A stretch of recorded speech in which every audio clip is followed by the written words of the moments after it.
Rota do Sabor. Patrocínio Sebrae, a força do empreendedor brasileiro.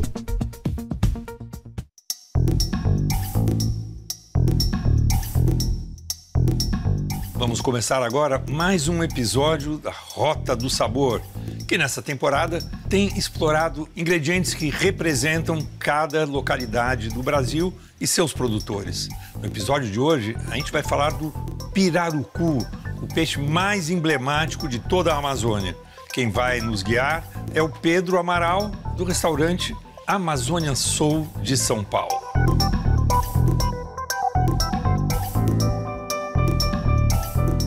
Fala, Pedro. Tudo bom? Como vai? Tudo bem? Tudo ótimo. Que bom vir aqui no Amazônia Soul. Exatamente. Restaurante aqui é uma espécie de embaixada da cozinha da Amazônia em São Paulo, né? É como se fosse, né? Nós somos uma casa especializada em gastronomia da Amazônia e, aliado a isso, a gente tenta proporcionar um ambiente onde também essa pessoa que vem aqui também possa sentir um pouco mergulhado na Amazônia. Eu vi que é toda uma decoração. Vamos dar uma passeada aqui, vai me mostrando. Esses quadros, os desenhos são... Todos os quadros que você encontrar aqui, todos são de artistas de lá, né? A gente faz esse trabalho de trazer essas artes para que as pessoas também tenham acesso e possam também adquiri-las. A gente está sempre valorizando cada vez mais os artistas locais. E não só os artistas, também os pequenos produtores. Locais de lá. Locais de lá da região norte, exatamente. Aqui tem outros produtos também, o que é isso? Aqui nós temos um pouco de artesanato, né? Produzido por pessoas de lá também. Aqui uma coisa que é muito legal, por exemplo, são esse trabalho feito com látex, né? Então, com látex, né? Da seringueira? Exatamente. Olha. Você tem pequenos artesanatos. Isso aqui é um pirarucu, por exemplo, ó. E é todo feito de látex, né? E é feito nas comunidades que ainda extraem o látex da seringueira? Exatamente. Eles desenvolveram esse trabalho, é uma forma de agregar valor também, né, para o látex, já que não existe uma demanda tão grande, mas pela indústria, né? Porque a borracha hoje em dia se faz, né, de forma química, industrial. Né? Correto. Que a gente e isso aqui é do Marajó, não? Marajoaras, hoje em dia, a gente considera apenas o que é feito na Ilha do Marajó. Né? Esses são traços, mas não são traços da cultura marajoara, mas são traços que lembram. Os desenhos, você vai reconhecer alguns animais, muitas das vezes, né?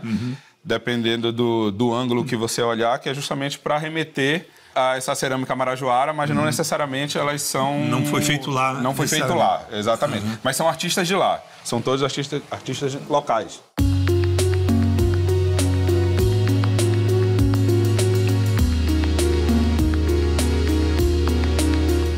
Isso aqui é farinha, né? Isso, olha essa aqui é a farinha. Você sabe que essas farinhas, elas são muito características. A Uarini é essa aqui. Essa aqui é a Uarini, que vem lá do município de Tefé, no Amazonas. Essa outra que você está segurando na sua mão é uma farinha d'água do município de Bragança, no Pará. E aqui é a farinha de tapioca. Uma farinha flocada, super leve, que a gente consome muito com açaí. Assim, essa que vem no prato com açaí. Exatamente. O peixe, o açaí e a farinha do lã. Exatamente. E aqui nós temos uma linha de farofas e aqui uma cachaça com jambu. Né? Essa aqui me interessou. A cachaça com jambu vem do município de Abaetetuba também, no estado do Pará. É um polo produtor, né? Muito conhecido historicamente pela produção da cachaça. E aí eles estão fazendo esse trabalho de resgate da produção de cachaça aliada ao jambu. Escuta, vamos sentar um pouco para conversar e experimentar a cachaça? Conversar nem precisamos, mas vamos... Vamos degustar a cachaça, então, sem problema. Bom. Isso aqui eu já vou... Tá ótimo. Eu vou levando.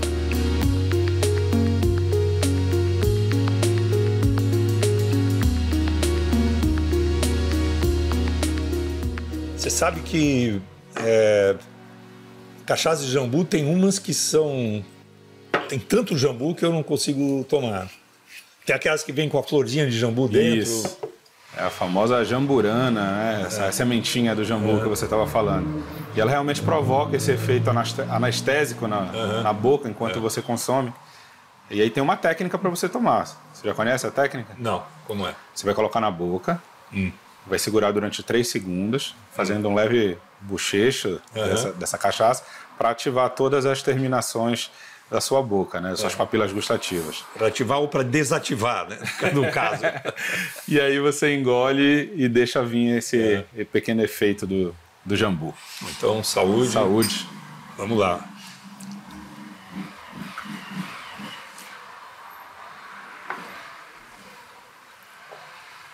Começou. Começou. E essa não é a mais forte, mas mesmo assim... Essa é uma cachaça que ela é bem equilibrada. Ela tem 37% de álcool. Você está sentindo na sua boca como aumentou a salivação? Não estou sentindo nada mais. Aqui que virou... Parece que eu estou um dentista. É quase isso. E com isso ela também intensifica o sabor do que você for comer. Então você dá por causa da salivação. E aí você come qualquer coisa, você vai ver que você vai sentir mais o sabor daquilo que você estiver comendo. Me conta um pouquinho a história do restaurante que nasceu no Rio de Janeiro, né? Você é paraense da Gema. Exatamente. Nasceu em Belém do Pará. Sou nascido em Belém do Pará, morei até meus 30 anos em Belém e mudei para São Paulo posteriormente. O restaurante em si, ele existe já há 16 anos. O nome é Amazônia Soul. A primeira unidade foi no Rio, existe até hoje, está lá em Ipanema, ali em frente à Praça General Osório. E 5 anos atrás, meu primo, que é o detentor da marca, recebeu uma sondagem de uma pessoa querendo abrir em São Paulo também. Não sei se porque o Rio, as pessoas no Rio de Janeiro têm mais preocupação com o corpo, com o esporte, com a coisa ao ar livre.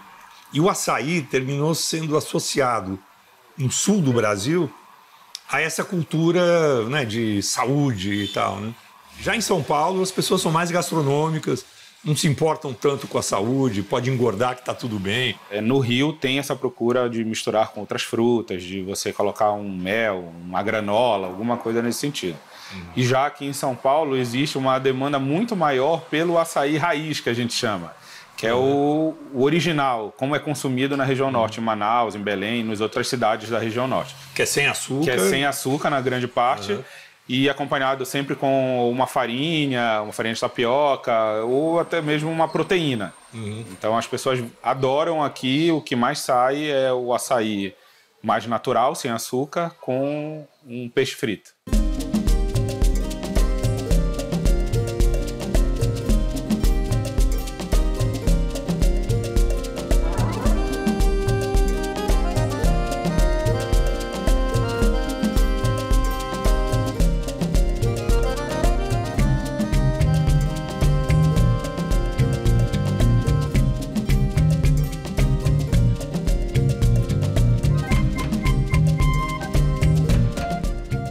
Nessa temporada aqui do Rota do Sabor, a gente tem se debruçado sobre pequenos produtores locais, de ingredientes típicos de várias regiões do Brasil. E no seu caso, você está em São Paulo, como é que é você se relacionar com produtores originais dos ingredientes que você usa a milhares de quilômetros de distância? Tem funcionado? Isso é um trabalho constante e realmente é um trabalho muito difícil de ser feito. Costumo dizer que você conta nos dedos da mão, de uma das mãos, quantos restaurantes de culinária da Amazônia você vai encontrar em São Paulo. Porque realmente são ingredientes muito difíceis de se trabalhar por conta da logística mesmo, de trazer esses insumos para São Paulo. Existem alguns lugares que você consegue encontrar alguns desses insumos já aqui na capital. Mas a maioria das vezes eles não têm a qualidade que a gente quer. Então eu prefiro desenvolver esse trabalho de viajar, de fazer essa pesquisa em loco, conhecer esses pequenos produtores realmente e fazer essa ponte direta para São Paulo. Então trazer esse insumo de uma maneira que ele tenha uma qualidade realmente superior e que ele possa ser servido aqui para os clientes que vêm no restaurante o mais próximo possível de como se ele estivesse consumindo lá. Está aqui no terraço, tal, ouvindo o barulho do mar de Ipanema. Ops, não, está em São Paulo. Você não está na filial de Ipanema, está na filial de São Paulo. Mas depois eu vou querer sentar lá dentro para provar alguns desses pratos. Me conta um pouquinho o que você vai preparar e que produtos típicos tem em cada um deles. Vamos te apresentar 3 pratos da nossa gastronomia amazônica. Um deles é o pirarucu, que é o nosso maior peixe de água doce que nós temos. Vou te apresentar ele servido com tucupi e acompanhado de uma farofa crocante, que é farinha de mandioca, vem de lá também. Depois eu vou te apresentar um filhote, que é o nosso segundo maior peixe de água doce. Que é gigante também, né? Filhote é só no nome. Filhote não, mas no mercado ver o peso, ele às vezes ocupa, sei lá, 1,80 m, 2 metros de... É uma bancada de peixeiro inteiro com peixe só. Com um peixe só, exatamente. Que chama filhote. Imagina o pai, né? Esse filhote ele vai ser servido com um velouté de tucupi, vai acompanhar um arroz com jambu e, por último, uma verdadeira instituição da comida amazônica, que é a maniçoba. Um jeito mais fácil de explicar seria uma feijoada amazônica, né? Só que em vez de feijão, a gente usa a maniva, que é a folha da mandioca brava, né? E ela cozinha durante uma semana. Por que ela precisa cozinhar durante uma semana? Justamente para poder evaporar o ácido cianídrico que tem, né, dentro dessa folha e ficar seguro para o consumo. Então a gente vai agora por um rápido intervalo, depois de uma semana bebendo aqui essa nossa cachaça, e depois a gente vai voltar com esse verdadeiro banquete amazônico preparado aqui no Amazônia Soul, restaurante aqui em São Paulo. Enquanto isso, saúde. Saúde.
Olha, já começou aqui o banquete amazônico.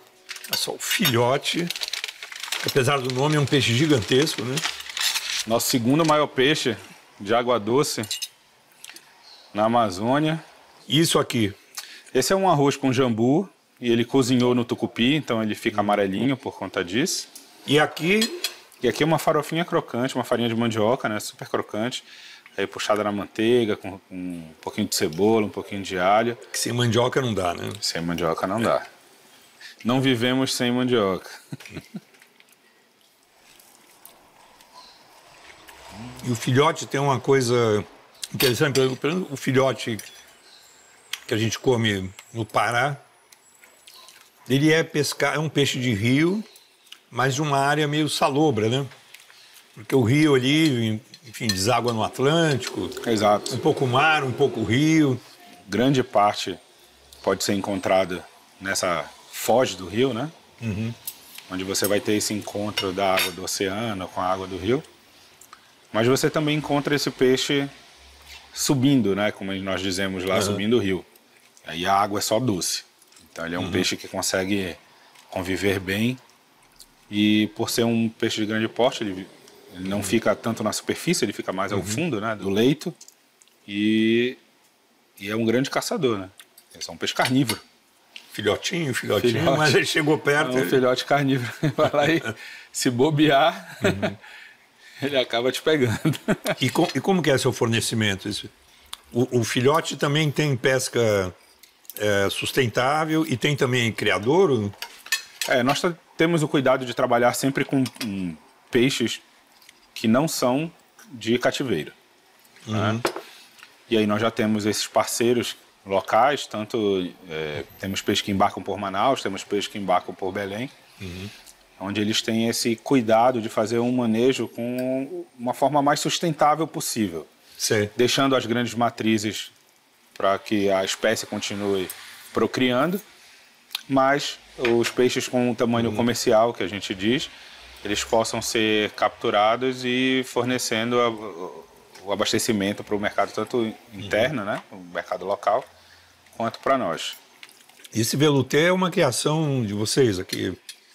Ou criação de alguém, não é uma coisa típica? Não é uma coisa típica. De tucupi nunca essa é uma adaptação nossa. A gente vê muitos pratos sendo feitos com redução de tucupi, mas a gente não queria simplesmente fazer uma redução de tucupi. Então, a gente, a partir daí, desenvolveu junto com um parceiro nosso que prestou uma assessoria para nós no início, que é justamente para que enriquecesse azedinho, né? Essa acidez que o tucupi traz. E ficou muito bom. Ficou, enfim, os sabores amazônicos, mas uma apresentação original, né? Exatamente.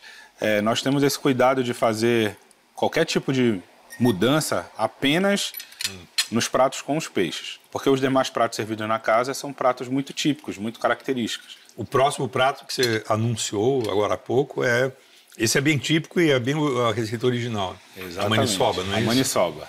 Nossa feijoada amazônica.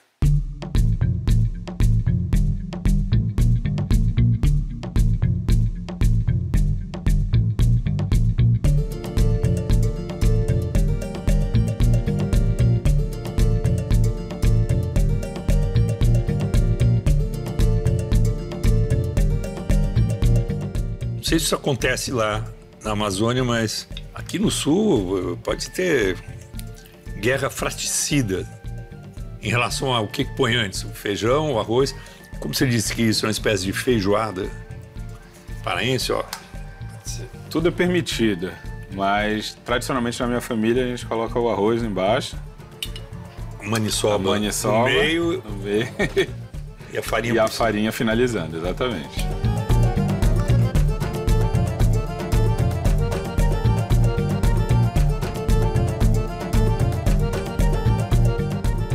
Uma pimentinha. Essa pimenta nós produzimos aqui. A gente utiliza uma pimenta cumari com tucupi. Nossa. Super aromática, né? E promete, essa aqui promete. Vou botar aqui no cantinho. Recomendo. Eu posso pôr bastante e... Você quer? Vou também. Agora, como é que é o preparo da maniçoba? Então, eu trago a maniva já pré-cozida com 7 dias, para adiantar o tempo, é a folha da mandioca. A folha da mandioca. Depois disso, ela entra no fogo na terça-feira e só fica pronta no domingo. E apurar cada vez mais sabor. A maniva com água? Com água. Só? No primeiro momento, sim. E aí, cada dia tem um tipo de carne que entra. Né? Então, as carnes mais duras entram nos primeiros dias, porque elas vão precisar de um tempo maior de cozimento. E no final, a gente já coloca as carnes mais macias. Tem carne bovina e suína. Carne bovina e carne suína. Mas eu espero que você goste. É uma comida super saborosa. Não, eu adoro. Eu conheço bastante. Só tinha dúvida em como servir no prato. Olha, fica muito bom. Eu adoro isso. Esse é um prato que eu realmente sou muito fã. Apesar de que eu só comecei a comer a partir dos meus 18 anos. Ah, é? Antes porque você não... Desconfiava dele ou porque não... Ele não é um prato que ele é bonito, mas ele é um prato super saboroso. E nas festas da minha família, era sempre um prato que era preparado em datas especiais. Então, ou um aniversário, ou na época do Círio de Nossa Senhora de Nazaré, que é muito consumido tradicionalmente, que ela é a padroeira da Amazônia, sempre o segundo domingo de outubro, se prepara a maniçoba. Se você está acostumado a comer bacalhau na Páscoa, saiba que uma festa santa, né? Sim. No Pará, que é o Círio de Nazaré, se come... A maniçoba. Ou seja, come carnes que não é peixe nem bacalhau. Exatamente. Mas agora que a gente está comendo carne bovina e suína, vamos voltar para os peixes, né? O personagem, digamos assim, o ingrediente que a gente queria conversar hoje nesse episódio é o pirarucu, que é um peixe emblemático da Amazônia inteira, né? Do Rio Amazonas, dos Andes até o Atlântico, e que é um peixe único no mundo, né? É uma coisa... Então você vai preparar para a gente um pirarucu. Vamos preparar um pirarucu, nós chamamos aqui de pirarucu amazônico. Eles são cubos de pirarucu, mergulhados no tucupi com um pouco de jambu. E um arroz branco e uma farofa crocante. Sabe que o nosso colega Renato Bueno, do Sabor e Arte, que tem o programa Origens do Sabor, esteve na Amazônia para ver um pouco da pesca sustentável do pirarucu. Então, enquanto você prepara o próximo prato, vamos ver um pouco o que o Renato Bueno nos mostra da produção do pirarucu na Amazônia.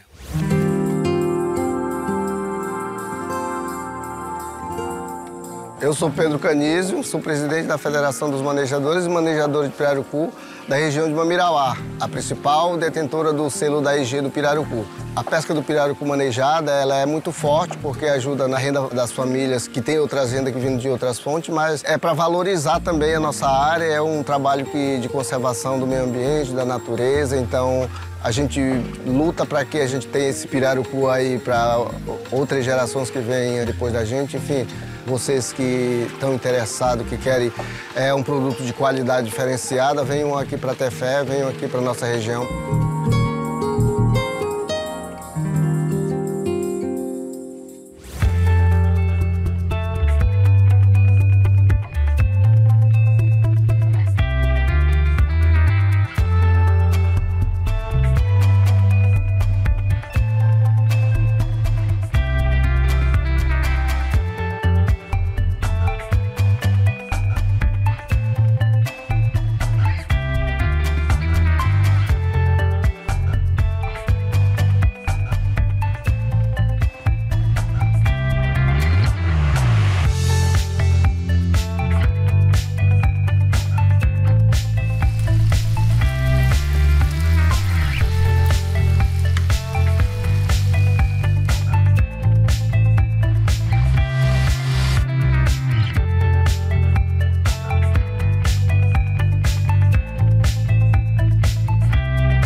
Agora, a nossa grande estrela de hoje.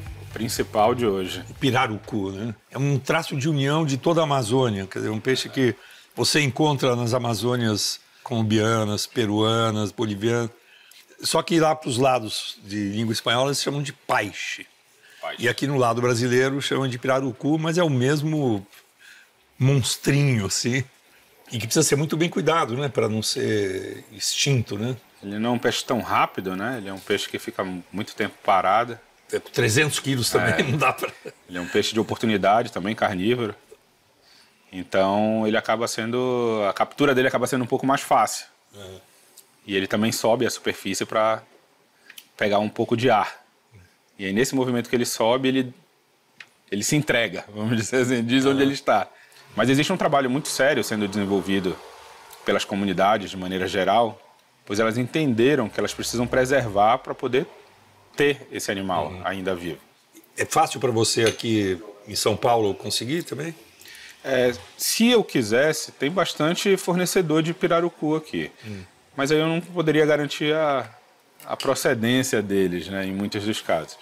Então, por via das dúvidas, como eu já trago os outros peixes, eu aproveito e trago também o pirarucu.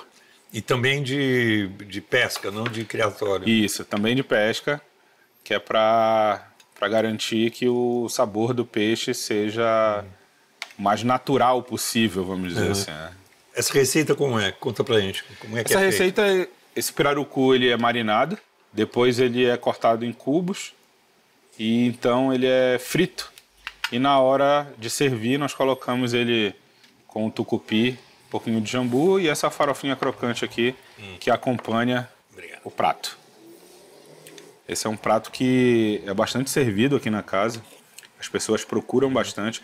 Apesar de que o pirarucu, ele é um peixe que ele é semelhante ao bacalhau, pois ele passa por um processo de salga, né? Então, esse também? Não, esse não. Esse é um pirarucu fresco. Esse é um pirarucu fresco. Mas ele, tradicionalmente, ele passa por um processo de salga semelhante ao do bacalhau. Então, por exemplo, no estado do Pará, se consome muito pirarucu salgado. Que aí passa depois por um processo de dessalga e são preparados os pratos. E já, quanto mais para o estado do Amazonas, você já encontra muito mais o pirarucu fresco, apesar de encontrar também o pirarucu salgado. Bom, tá difícil aqui decidir qual foi o melhor prato desse banquete amazônico, mas eu quero agradecer aqui ao Pedro por nos receber e por dar essa aula aí, né, de cozinha brasileira ancestral, né? Que a gente sabe que a Amazônia é um dos lugares do Brasil onde mais se preservou a culinária e os hábitos em geral, né, do Brasil pré-europeu, digamos assim, né, antes da invasão dos portugueses. A região amazônica, ela preserva o que nós consideramos a mais autenticamente brasileira das gastronomias, pois é a que menos sofreu influência externa, e, no entanto, é tão pouco conhecida. Então, uma das nossas missões aqui, estando em São Paulo e estando no Rio de Janeiro, é mostrar e difundir cada vez mais essa gastronomia tão pouco conhecida por nós mesmos. Dito isso, a gente vai encerrar por aqui esse episódio do Rota do Sabor, brindando com a cerveja, aliás, paraense também. Qual é essa aqui? Essa aqui é a Tijuca. Cerveja Tijuca, que também é uma produção local, né? Exatamente. Do estado do Pará, e que está acompanhando aqui a nossa refeição amazônica. Então, obrigado, Pedro. E aguardo vocês no próximo episódio da Rota do Sabor. Até lá.